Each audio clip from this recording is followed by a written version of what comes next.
Welcome. All right, so this is the TWaB. I want to get to the juicy stuff because I don't want to waste too much time. But Felsel Loss is on now, in case you didn't know.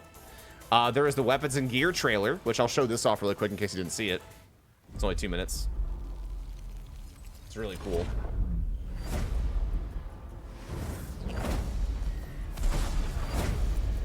So this is going to show a bunch of exotics, which I love that story animation. Oh, it looks so cool. So no time to explain. Looks like when you get a kill, it spawns a stasis portal that lets you shoot more bullets, I guess. Which is kind of cool. Little shooty buddy.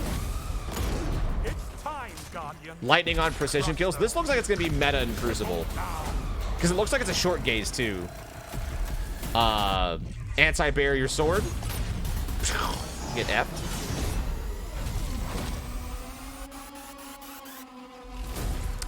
You can consume your shield to get an overshield, which is insane. You can now teleport with your dodge. Bink. Bink. Which seems so busted.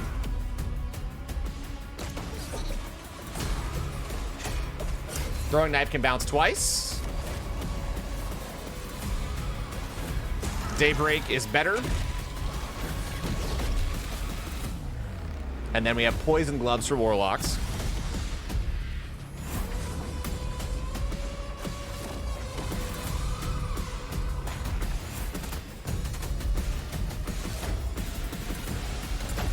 And yeah, stasis projectiles is interesting. Looks like another heavy grenade launcher. I wonder if that's the raid exotic, but I hope that they didn't show it.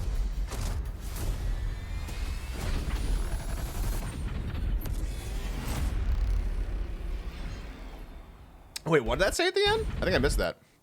Oh, the catalyst. So the portal fires faster for the no time to explain. I didn't even realize that. That's dope.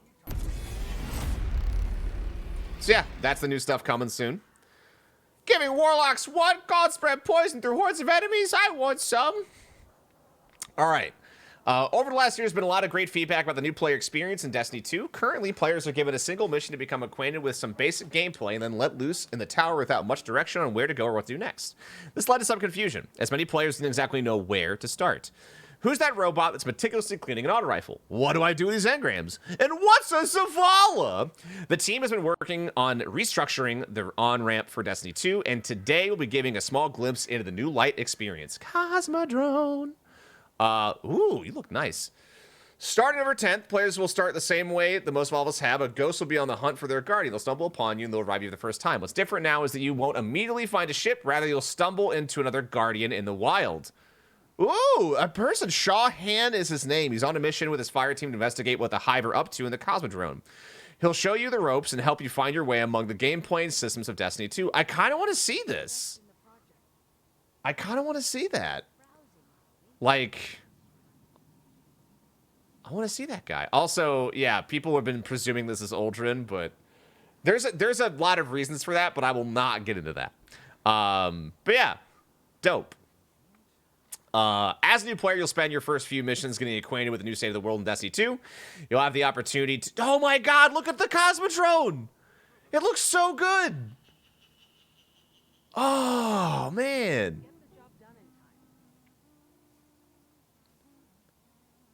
Oh, man, I'm really excited to see the Cosmodrome again. Like, look at how nice it looks! Oh, it's like going home a little bit. Anyways, okay. As new players spend their first few missions getting acquainted with the state of the world in Destiny 2, you have the opportunity to take a few weapons out for a spin, find engrams, try a different armor, and see our progression systems, and have some time to learn how to navigate the user interface, to understand quests, bounties, collections, and more. All of this will happen before you set foot in the tower, and our hope is that this refreshed new light experience will give a much warmer welcome to Guardians as they play D2 for the first time. 100% it will. I think the idea of doing a short mission and then being dropped in front of a giant screen of options is a bad fucking idea. So I'm happy that they're, like... It's kind of on rails, and maybe they can't join their friends immediately, but, like, they should have the opportunity to, like, you know, do their own thing for a little bit and get familiar with the game. With the Cosmodrome coming out of Destiny Content Vault, this gave us the perfect opportunity to overhaul our new player experience. For veteran players out there, this will be a stroll through memory lane. While the Plague Lands are strictly quarantined per Vanguard orders, you'll still be able to explore much of what you remember from your first days as Guardian. Running through the Moth Yards to collect spin metal, heading down the stairs of the steps to face off against powerful Hive Knights, and more. There will be occasional moments of discovery, like stumbling upon a lost sector that you haven't seen before. If you're an existing player and would like to go through new light quests, it will also be available to you on November 10th. We're excited to see how new players react to our revamped new light experience, and for many of you to get your boots back on the ground in the Cosmodrome Eyes Up Guardian. Also, spin foil's coming back. Or spin metal, well, no. Is that going to drop with Beyond Light? I thought that was coming out later. I'm surprised. Mod modifications. We're a little over a month out from Beyond Light, 33 days to be precise. We have quite a bit to cover between now and then. From sandbox updates to how your various economies are being updated, sandbox is always a hot topic of discussion. Today we'll be diving a bit deeper into the ways you customize your gameplay experience through armor mods. Armor mods are used to elevate your reload speeds, ability regen, and more to higher levels. In November, some of the mods you commonly use are being tuned. Some mods will be buffed, while others will be removed altogether. Here we're going to dive into a patch note preview of sorts with snippets of developer commentary from developers throughout. All of the weapon-oriented armor mods, i.e. hand cannon, fusion, blah, blah, blah, have been changed to be any energy type. As a result of the above change, all arc charged with light mods now activate their second perk if you have any other arc mod equipped on the same armor piece, or if you have any other arc charged with light mods socketed into any other armor piece you're wearing. That's nice. Removing the energy type requirement from weapon-focused mods has been a consistent piece of community feedback since Armor 2.0 launched. However, doing so meant every mod saga would be displaying 3 times as many mods at a time, which would be cumbersome. Mods rebalancing. All mods have an enhanced version of that mod, enhanced hand cannon, blah, blah, blah, have had the base mod's efficiency increased to match of the enhanced version of the mod. As a result, those enhanced mods have been deprecated, and the base mod's energy costs have been adjusted upwards slightly, but still lower than the equivalent enhanced mods. Some mods are moved to different slots to create more competition for mod sockets across armor pieces. For example, fast ready mods are moved to the arm socket. So they're deprecating all of the enhanced versions of mods, and then older mods are getting buffed to replace them, but will have a higher energy cost, but being lower than the enhanced, which is interesting. So I like that. That's just a straight up positive for everybody. Developer commentary. We consistently see the feedback that players often don't start feeling the impact of mods until they have an enhanced mod or 2 enhanced mods socketed. So to resolve both issues, we have decided to raise the floor of the effectiveness of all mods to the point where players were more likely to feel their impact and to deprecate the 2 tiers of mods. This should also make having 2 different mods in the same category socket at the same time more appealing than it was previously, where players often needed to double stack the same mod to feel like they were getting any benefit at all. In essence, we are making enhanced mods cheaper and more accessible and deprecating the lesser mods. Starting in Season 12, the Last Wish Conservation upcoming Beyond Light raid armors will now drop with a 5th dedicated armor mods socket. This is exclusively for the mods related to the raid. Last Wish and Garden are acquired prior to Season 12, will not have this dedicated armor socket, but will still be able to use the mods related to the Legacy Armor mod slot. Got it. Hive, Taken, Fallen mods deprecated and only function Last Wish for one of them. The decision to give the raid armors a 5th mod socket dedicated solely to its raid mods should not only make the raid armors a more valuable reward, but also should compensate for the restriction on the usage of these raid mods with the ability to use that armor to craft your build both in and out of the raid. Regarding the deprecation of the anti-Hive and anti-Fallen mods and the restriction of the anti-Taken mods to Last Wish, this is something that we've had our eye on for a while. We consistently get feedback that faction-specific mods are highly unbalanced outside of the content they were intended to work in this case the raids, which are being moved to DCV, because these are useful with any instance of a combatant race. Activity designers and sandbox designers were constantly having to be aware of how these mods would impact the play of those activities. They've proven to be problematic in Gambit, and have significantly reduced the challenge of dungeons. With the raids that provided the source of these mods going into the DCV provides, we have the opportunity to gracefully remove these mods and their long-reaching consequences. Last Wish, which was designed and balanced with its anti-Taken mods in mind, will remain a part of the game and continue to reward players with its mods. However, grant those far-reaching consequences mentioned above, we are aligning these mods with the other raid mods and making them function only in a raid that they drop from. We've had a positive response to the more mechanic-focused mods from Garden Salvation, and future raids will have mods like those. Great. Honestly, those mods are really, really good. Like, if you have the one that gives you heavy ammo, when you have the debuff for 2.5 minutes, you will have infinite heavy ammo. I know this. I punched a dude and 6 bricks popped out of him. Of heavy. What the fuck? All armor mods, all armor released in Beyond Light in Season 12, all Last Wish and Guard Salvation armor required starting Season 12, and all Armor 2.0 exotic armor pieces, including those already pressed by players, will have a combat-style mod socket. In Season 12, the socket will accept all charged with light and Warmind Cell mods. That's dope. All Armor 2.0 armor required during Season 8 through 11 have had their seasonal mod sockets replaced with a single, unified Legacy mod socket that can socket all charged with light mods, all Warmind Cell mods, all Nightmare Hut mods, all Guard mods, and all Last Wish mods. Sick. Grizzly, thank you for the resub. Welcome back. And also Garrett Top, if I didn't get you, thank you for the resub. Speedster, Shroot, Broken Glassman, Jab, Sharky, Spinal Shadow. Love all of you. If I missed you, kisses. So yeah, that's a lot to unpack. Face value.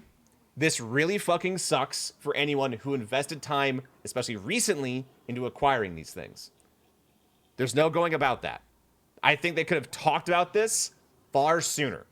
Granted, I'm sure they didn't come to this conclusion that early, but it sucks that they were telling people, hey, go farm out the things you don't have from these old raids to get them before they're gone, and then literally they are removing them. So that genuinely, I think, is mixed messaging, and that's bad. I do think that. Now, on the far-reaching consequences part of this, I think overwhelmingly, this is good for the game, because I do think that these mods are legitimately broken. And they did, in fact, I mean, they even said it, like, it was for the same reason that things like Icebreaker and other way OP weapons were impacting gameplay design, so were these modifiers. So, on one hand, like I said, it does suck. I can't communicate that enough, that I agree that it sucks big dongus if you had to invest time into getting these when they're just now going away. That sucks. But the reasoning, in my opinion, is sound, and I completely agree with it. And honestly, Gambit might be really fun to play again. This, combined with the changes they're making to it, might make Gambit way more appealing. So, I'm excited for it. And then, art show and fashion show. Ooh, is that this week? Peace for restaurant ahead, which we switched into the flash show. To the end of the event. Oh, so it's all throughout the entirety of the event. Sick.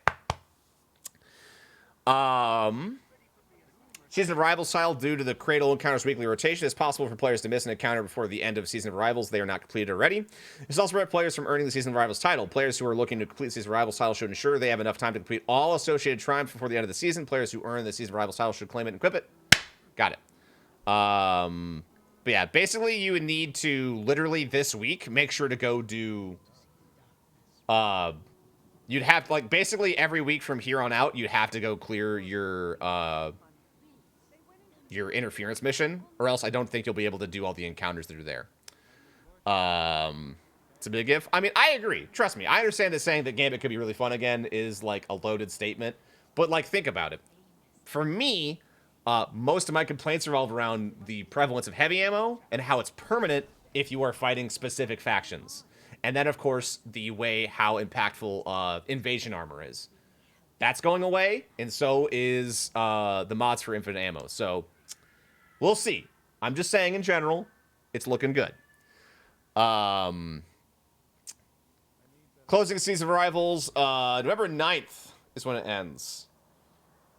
Prophecy goes away, Apathy goes away, Chosen goes away. Artifact goes away. Unopened Umbral Engrams. Full list of what can be removed. I'm going to look at that really quick. PC migration. Since moving to Steam, D2 players have been able to migrate their characters, licenses, and progress and Battle.net to Steam via one-time transfer. This transfer process is only going to be available beginning December 1st, 2020. Chat, if you are still on Battle.net for whatever reason, if you haven't updated it, do it.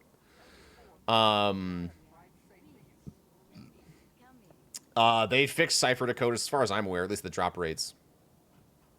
All right. Nothing like the buzz before the launch of a new expansion in Destiny 2. If we were in the office, we'd be feeling electricity in the air at Bungie. Things are getting tied up. We're taking a magnifying glass. I almost said like magnify. Anyways. Magnifying glass to the content, finishing up our final test passes prayer for the next year of Destiny 2 for launch. Even in a world where we're working remotely, the excitement is felt in each meeting as we dot the I's and cross the T's. Soon, it'll all be in your hands, and we'll be right there with you as you embark on your first journey of Europa. We hope you enjoyed your peek at the upcoming exotics earlier this week, with a lot more to see, a lot more free experience, all coming soon. Stay tuned, DMG. I'm excited.